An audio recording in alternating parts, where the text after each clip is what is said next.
Broadcasting from the business capital of the world, this is the Podcast Business News Network. Welcome back, everybody. I think many times, many of us have had that thought that we'd love to write a book. And sometimes it's a nonfiction book. Maybe it's based on your life or maybe your career. And then sometimes it's a fictional book. Today, we're going to focus on the fiction and how somebody births an idea and then decides whether that idea is strong enough, fiction, to be a book. Imagine explaining your idea to somebody and seeing if it sticks. This whole concept. We're going to start from the concept to the publishing of fictional books. And he helps people with this all the time with his company, NFB Publishing. Mark Pogodzinski is back with us. Hey, Mark, how you doing? Good. How are you today? I'm good. Yeah. This is, I think, a challenge for a lot of us because many of us are creative. We don't give ourselves credit for the creativity that we do have, but we're coming up with something out of nothing. This whole fictional idea that's going to be placed in a book. How do you know if the idea you have, the concept you have, is strong enough for a book? How do you decide? That's a tough one to begin with because you have to believe in yourself first. Yeah. You have an idea. Maybe you've worked on it on and off for years, and fiction writers do that. They come back to it, life happens, and they lose it and they come back. The first part is believing that your idea has merit. It's always nice to get someone else's opinion, of course, but sometimes that's difficult to do. And a lot of writers that we work with are of the introvert mindset. And it's difficult to go out and ask someone like, hey, this is my idea. It's, off the wall, wild, and it's difficult. It's arduously tedious to explain your idea to someone who has no idea what you're talking about, and you want to get it across so passionately. How do they react to it? You talk to a friend or a family member, and they're like, "Whoa, you right?" and you made this up, and that's a difficult thing to do. So the first part is believing that your idea has merit. Like I have a concept. I've been working on it for a little while now. Maybe I have an outline. Maybe I've got a couple character sketches, but I think I have enough for a book. That's the first step. Your own belief in yourself. So that's where we start with a lot of our authors. It can be challenging too who you ask about your concept, because if somebody's not into reading books, reading fiction, they're not going to be able to answer that question. So you got to be careful about the audience that you're testing the idea on. How does that begin? Somebody just has an idea for a book. Do all ideas have potential? Or coming from where you work, have you had people pitch an idea to you, and have you had to say, I don't know if that's workable for a book? Or basically any fictional idea can be turned into a book? The quick answer would be yes, a positive answer. But some ideas take a lot more effort and they take a lot more development. And again, it can be time consuming. It can be annoying, frustrating, to the point where people want to give up on their fiction piece. And you see it in different types of media, like a good idea midway through a television show, and then all of a sudden it goes off the rails, and that might not have been a fully developed idea. And again, little techniques that we ask people: what's the ending of your book? Do you have an idea of how you want your book to end? Are you thinking multiple books, sequels? Do you want your characters to carry on? And once we start having those really, in terms of style, the style can come later, but those hard questions that we have to answer. Well, how does your book end? The protagonist is dead, or the protagonist survives, the antagonist is dead. And based on those, we can start crafting a plot line. A lot of people have beautiful ideas for characters, a beautiful scene, but that's not a book. That's one scene of a book. And, there's lots of examples out there of classic authors who start off this way. Hemingway would have journals of simple character sketches, but no plot. And I've read a couple of things about him, and like his editors, like these are great characters, but they don't do anything. And he had a hard time coming up with like a plot line of action, of a conflict, rather than just two characters talking for 50, 60 pages about a meandering topic. And if you look at his short stories, I think those are a really good example of the two characters are interesting, but not a lot is happening. One in particular is Hills Like White Elephants, about two characters talking about a possible abortion, but there's nothing else going on. And so his editor said, well, we need something in the background. And a couple authors, the same advice, beautiful dialogue, but there's nothing happening. So you have to keep your audience engaged. And as much as we want to be artistic geniuses, sometimes we have to go back and look at a scene or look at a chapter and think, okay, I get it because I created it, but someone else reading it, a new person, be like, they got to be bored out of their mind. Do you think that the character development and the plot are equally as important? For me personally, I prefer character development, and then the character will inform the plot. Okay, if I know my character, I know how they're going to react, then I can create a conflict for that character to test my character. And that's how I like to go about my writing personally. Everyone is different. Some people have fantastic plots, but their characters are cardboard. And you could read pages and like, I have no memory of this character. I know they're the main character, but I have no concept of them. And I'd rather hate a character than not remember a character. So again, it's different. I do character development first. I enjoy dialogue and then work my action into it. I've other authors. We have like one book that we published, Virgin Snow. It's set in Niagara Falls, Buffalo. The author had the concept of a scene and built the book out from that. And the characters were developed as the plot developed. So they started with a kernel of one scene and built a book around it. And it's a wonderfully written book. Has a lot of, although it's set in the past, it has a lot of social commentary for the present. So that's one example of it. A couple other examples that we've worked with, people just had an image of a cover. And like, I got this image for a cover, and this cover is amazing. I don't have a story and or characters. All right, well, that's going to take longer to develop. But we like to think that there's nothing that we can eventually come to some idea about what you want to write about. And a lot of them are like crime fiction. Those are informed by real events. The Badge is another one that we have done where it was a concept of an idea. We created the cover and the person who liked the cover, like, this cover is really great. Now what? And then we had to start building out from that. So again, a kernel for me, characters, other people, scenes, and we build outwards. One person, they're an art history major, and they came up with a concept of being able to jump into pictures. No characters, no plot, just that. And then again, we build from that kernel of an idea. So I like to say that we can make a book out of anything, but again, it takes time, it takes effort, and we want to produce something that someone's going to want to read and not just simply be bored with. Boredom is the enemy.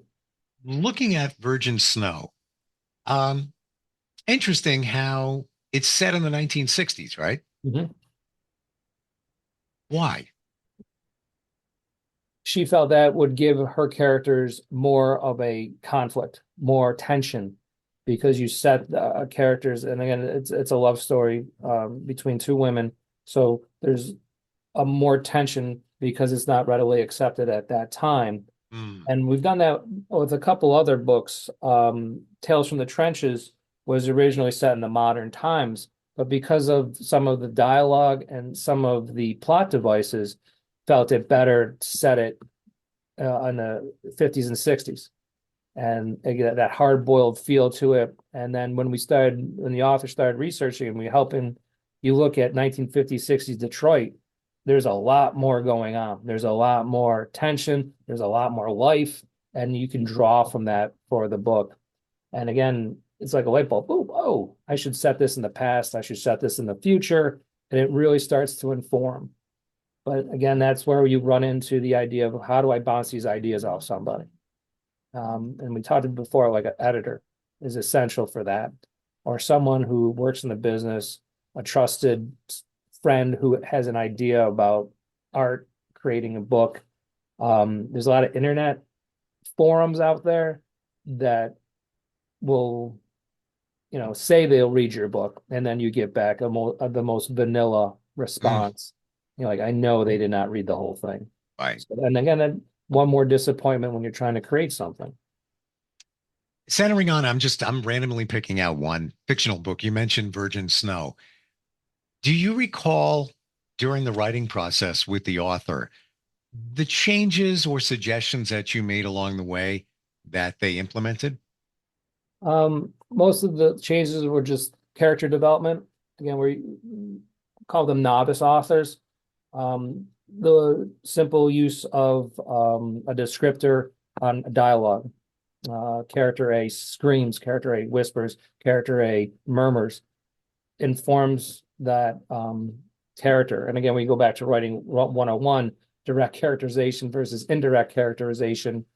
The audience wants to know the character, understand the character, neither love or hate the character. And creating characters that people hate is awesome. It's a lot of fun to do. You can bring out all the horrible things that you think about on a daily basis, but don't verbalize, and you can put that into the character. And so it gets a little release for you too, especially creating characters that you know that the audience is going to root against. I'm connecting. I know we had a earlier conversation about comic strips, and I wanted to be a syndicated cartoonist, created a comic strip that almost became syndicated when I was in my early 20s. And I remember trying to develop the characters, and they were all based on people I knew. Mhm. And even one of them in this group of call them adolescents, right? The qualities of this one, he probably high school student, that was a teacher. All the qualities in him, that was one of my teachers. And I translated that into a student. It's funny where the ideas come from. Do you find that many fictional books, a lot of the properties of the characters come from people that the author knows or was associated with? Like based on your example, you can't help but do that. And it's a good thing too. Um, I always like to think that in any character that I create, there's at least some aspect of me, whether it's a good aspect or a bad aspect. And that helps me write the character, and I think of realistic in a vibrant manner. And there's nothing wrong with that. And again, we go back to Hemingway. He had notebooks upon notebooks of simple observations of the way people walked, accents, the way they carried themselves. Right. And a good fiction writer has to be a good observer of people. I always tell the story, and now, when we go out to dinner with my wife, not that she is not a brilliant conversationalist, but I will eavesdrop from time to time. I listen to the way people talk, what they're talking about, and put it in the back of my mind, and maybe I can use that. The way someone holds a fork or like stabs at their meal. And again, fiction writers have to be that. They got to observe the world around them. And again, a lot of them don't partake in it because of like just the idea of the introvert, but we're watching. We're watching the way people cock their head to one side, the way they speak, the way they carry themselves. I'm a big fan of accents. I live in Western New York, and unfortunately, we have one of the worst, the Appalachian A.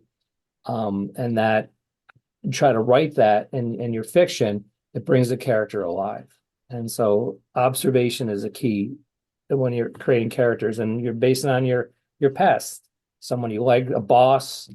There's an old writer's technique. You take your person you hate the most in the world, rearrange the letters in their name, and you got yourself a villain. So again, a little technique, an inside joke for you as the author, but you see that person because you know what they're like, and that they become the character. You need to know your character. What better way to know the character if it's somebody you know? Yeah. Yeah. And then you can take them to the extreme. they were like a terrible person, and then what else would they have done had they been given the opportunity? And then you got a villain, and then the hero's based maybe on a heroic person, or again, an aspect of yourself, a parent that you looked up to, and then in your head you see this person, and then you can start describing them, and that person becomes alive on a page, and it's quite brilliant if it's done correctly. As an author, and totally hear what you're saying in terms of observing people, do you almost feel like you're an FBI profiler? Oh, yeah, again, you're watching the way people speak. And again, I minored in psychology. So I always tell people you can never have a normal conversation with anyone anymore because you were taught to read so much into the way body movements, the way they hold their hands. Do they adjust themselves? If you ask them a question, do they look away? And it's great and annoying at the same time, but I think that helps me as a writer. The observation, paying keen attention to detail, even someone's clothing. I remember writing a story about a man who tied a full Windsor tie because he rejected the half Windsor because it was a half measure. And that's based on someone I knew. Like they always had the full Windsor tie, and it was just something I remember and something I observed, and they took their time tying their tie. So that informed that character. And then, ideally it's fun for you as the author or as the cartoonist, you writing or drawing this character, you're like, haha, I in my mind, I can see where this person originated. It seems like it can be very exciting when you can breathe life into this non-existing entity and you can make it do whatever you want it to. Yeah. God, it's like it's almost a feeling of weird power that you have. You know what I mean? And then again, the great thing is you've created something that's going to outlive you. Like, not to be insulting, but if you go to like Chicago and go, hey, do you know Steve or Mark? People are gonna be like, who are you talking about? I don't know those people. Superman. Automatically, there's an image in their head. There's the way he looks, there's the way he moves, the way he speaks, and so in a sense, that character is more alive than you and I because he's more well known and he will far outlive us. Hopefully not, but maybe. So creating that, like making that, how fantastic is that concept? Is that moment when you create something that's going to outlive you? That more people know a fictional person than they know a real person, and that would be the goal of any author. Wow, I never thought of it that way. Even watching, Depressing, isn't it? TV or movie, a fictional show, that these you feel like you know them as if they're a real person. But, Mhm. Superman's not real, Spider-Man's not real. But have somebody list the qualities of each of them, laser, Yep. laser tight, you can do it. And they've been around for decades, many decades, those characters. Let's pick another book, another fiction book, and kind of dissect it. Which one? Um, One of my favorite ones that we ever did was A Shadow of Forever, which was a really interesting concept about Norse Vikings coming across the Atlantic and coming up the St. Lawrence Seaway to meet Native American tribes in Western New York. And the image we had was the longship at the base of Niagara Falls. And the book is incredibly detailed. He did a lot of research on weapons, vernacular, everything, and those characters come alive. Totally don't exist, never will exist. There's no evidence that it ever happened. But when you read that book, it seems so logical that this could have happened and that these people would have existed and this is how they would have interacted. And I think that's one of a great example of character creation, of world building at its finest. That realistic, I can say realistic fiction, although it's really is borderline at best, but Mm. it could have happened. And when you read it, you see these people based on like an education of a Viking, what they would look like, what they would sound like, how they would fight, how they would interact with the Native American tribes in the area. So I thought that was quite brilliant the way they went about it. And again, a little bit thicker book because the world building took time. It's creating a clan, naming them, going through everybody and introducing them without saying boring, and then creating elements of a tribe in Western New York. So again, the idea behind that is just, I think, fantastic. That seems to me like a lot of work because you need to do the research. It it is like you how did you present it? Fictional, real fiction. Realistic fiction, but not. Yeah. Yeah, but a lot of it, the characters are based on real situations. The tools they use, the weapons they use, uh could be the boat they used. That existed. The characters did not. Yeah, and you can go back and look at nonfiction references. There's a passage in it about the creaking of the boards of the longship as it crosses the Atlantic. Um, just like little details like that really brings that image to mind. And then you could go like completely different. We did Chased by Thunder, which is part of a series, mystery series. The mysteries themselves, the plots are based on actual crimes that were committed here in Buffalo, but the characters themselves, their interactions, are all fictional. So you have one which is completely made up, and then another one which is like really rooted in reality, but yet still fiction. It's two different types of writing depending on the author's like what they want to get out. And then science fiction is a completely new thing where you just make stuff up, world building at its finest, but you can also root that in realistic, cutting edge science. Unless it was completely off the wall, I would feel a responsibility to make sure there was some accuracy in what's going on. Like, for example, let's say you write a book about mobs in the 1930s. Mhm. I would have to make sure that it was accurate to the timepiece, which just is more of a challenge. It's more of a, I guess, a restriction. But I'm thinking like almost any fictional book is going to be based on a certain time, and there's going to be certain facts that surround it. I'm trying to think of a concept that wouldn't exist. I don't know if there is one. There's a great philosophical question. Imagine a color that doesn't exist, and it's impossible to do it because they're all whatever you imagine is made up of colors that exist. Right. So fiction is the same way. I think we mentioned like Dennis Lehane once. I went to see him speak, and he said, there's nothing new.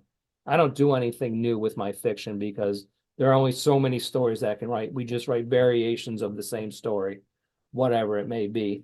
And I think that's true and false at the same time. You can come up with a new concept based on an established plot line, and that becomes something new, and that will inspire others. But it's again, you want to have your fiction rooted in whatever reality you've created. There's another book that we did called "Come the Thief in the Night," which is the concept was that geneticists get a hold of the Shroud of Turin and want to clone Jesus to, like, again, totally wild, interesting plot line, but within the concept of that science, it made sense for the book.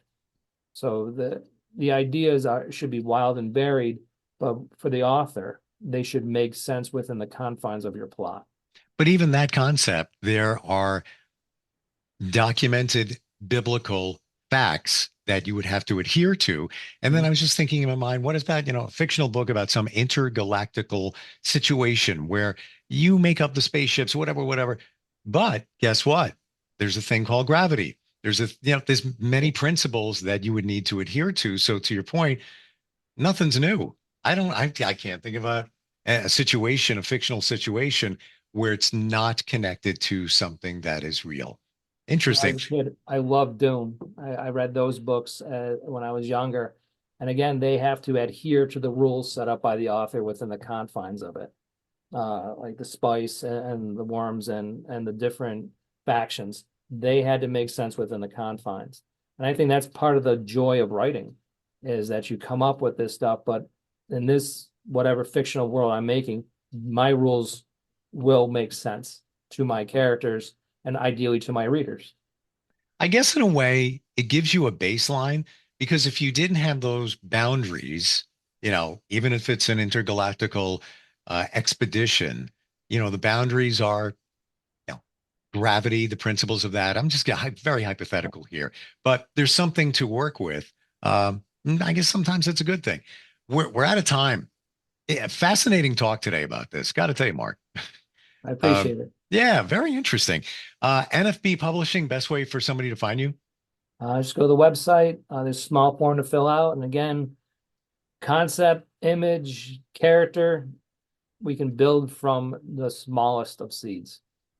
Got to be very honest with you. I've talked to publishers before, smaller company publishers like yourself.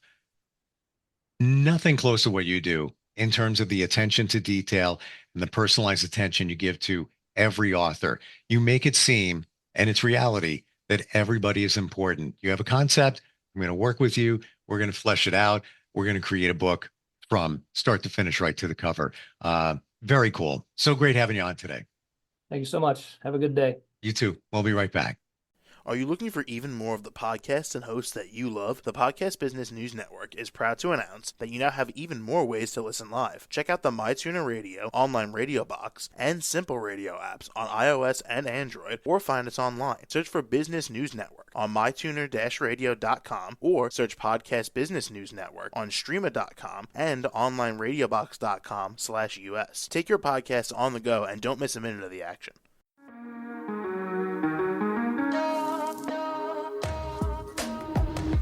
Broadcasting from the business capital of the world, this is the Podcast Business News Network. For nearly 2,000 severely injured veterans, everyday life has become filled with barriers. Day-to-day simple tasks can become pretty daunting. I have to carry my chair up 2 flights of steps or have somebody do it for me. What scares me the most is just the falling. When I'm struggling with my house, I think, to have that one great barrier just knocked down, it's crucial. Home for Our Troops is a wonderful nonprofit that builds a Mortgage-free, fully adaptive, handicap-accessible house. And there's no catch. It'll be our very first home that we've ever owned. This is a game changer. This is where your life begins again. We need you to join us in completing this important mission. Please visit hfotusa.org and help build homes and rebuild lives. Because of you, everything's going to be okay.